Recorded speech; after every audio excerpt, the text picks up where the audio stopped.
मूल्यवान संरक्षित जंगल काटी सफा करदेले माफिया एकर एकर जंगल में चली अबाध गछकटा शह शह शाल असन पियाशाल भली मूल्यवान गछ को काटी सफा कर देउछंती जंगल माफिया एते परिमाणर गछ कटा जायछि जाहाकु देखिले आखि खुशी होइजिवो।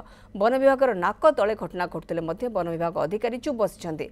एभली दृश्य देखा पाई मिलुछि तेलकोई रेंज रो तालडीह जंगल रे ओरिया गाँ ठारू पुराणापाणी गाँ को जीवा रास्तार रही तालडीह जंगल एते बड़ जगार गछ कटा चली हेले वन विभाग निकटरे केमिति खबर नाही ताहा बड़ प्रश्नवाची सृष्टि करछि। ए संपर्क में तेलकोई वनांचल अधिकारी कैमरा सामने किछि कहबाकू मना कर दैछन्ते।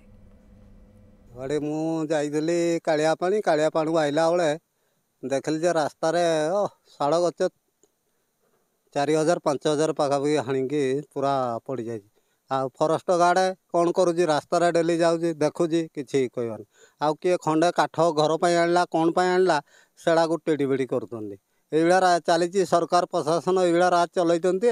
देखु से जो झाड़ी जंगल सेटा रेंडा संरक्षित अंचल आसूची सेटा ओरिया पंचायत तेलुगु ब्लॉक सेठी जहाँ देखा जाउची शह शह शाल गछ पियाशाल गछ से महुल गछ आउ असन गछ काटिकी से पदा कर देइछंती एकर एकर जगार।